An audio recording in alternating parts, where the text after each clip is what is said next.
Pourquoi je fais ça? J'en ai besoin. Ça me touche, je vois une scène qui me touche, ou un art, ou n'importe quoi, ça me touche, il faut que je le dessine, c'est plus fort que moi.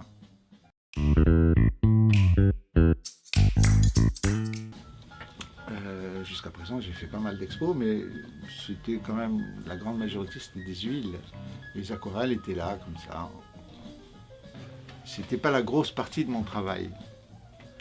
Et là, je me suis dit, quand j'ai eu cette proposition, je me suis dit, bah, toutes ces aquarelles qui sont au musée, pratiquement personne ne les a vues, à part quelques amis qui sont passés à l'atelier, sinon personne ne les connaît.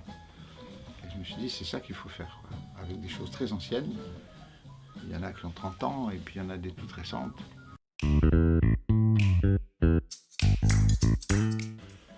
Ben, au début, je peins avec Augiras, donc j'apprenais. J'étais vraiment l'apprenti de base.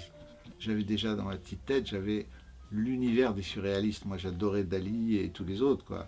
Je faisais des scènes comme ça, incroyables. Du surréalisme, inspiré par les maîtres qui étaient là. Et puis, j'ai dévié ensuite sur un univers qui m'était plus personnel, où j'ai peint beaucoup de femmes. Et je m'en suis lassé. Parce que ça tournait à la chaîne, quoi. Mais moi, j'étais trop malheureux. Et puis, j'y arrivais plus. Techniquement, j'y arrivais plus, quoi. Je voulais plus faire ça. Et j'ai arrêté. J'ai arrêté de peindre pendant plus d'1 an. Parce que j'y arrivais plus. J'ai fait de la pub, j'ai fait des affiches, des décors. Mais je voulais plus faire ça. Et puis, j'en aurais été bien incapable.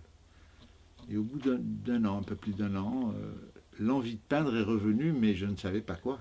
Je ne voulais surtout pas refaire ce que j'avais fait et qui m'avait fait tant souffrir.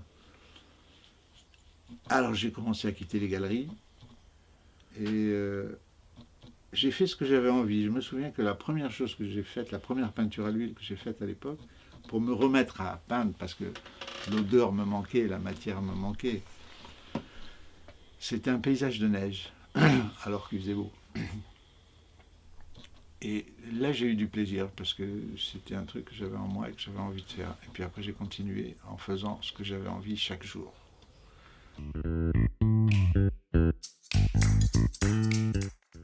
J'ai eu de la chance. 2 mecs, Alain Dorémieux pour ne pas le nommer, qui était un peu le pape de la science-fiction en France, qui avait une revue qui s'appelle Fiction, qui est une revue américaine d'ailleurs, mais il y en avait une en France aussi. Et un jour, il m'a appelé, c'est un mec qui dormait jamais. Il m'appelle à 3 h du matin pour me dire, écoute José, je sors une nouvelle collection là, avec Fiction, tout ça, et j'aimerais que ce soit toi qui fasses les couves. Moi j'étais fier, parce que j'adorais Fiction, j'en avais déjà.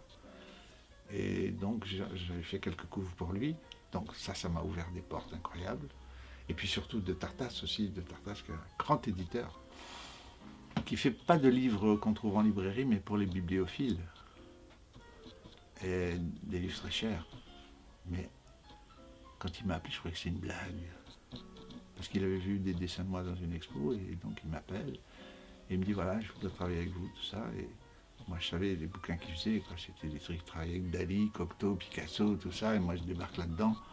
J'avais un trac fou, quoi. Quand il a commencé à me demander des illustrations, j'avais un trac incroyable.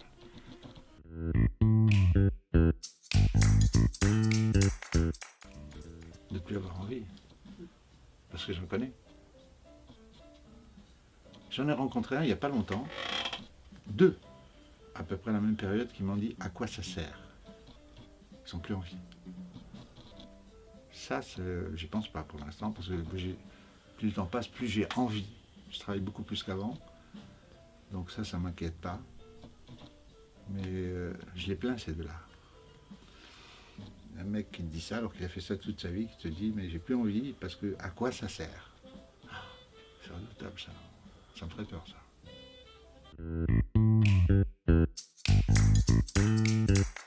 Le plus grand, c'est Pablo, mon fils.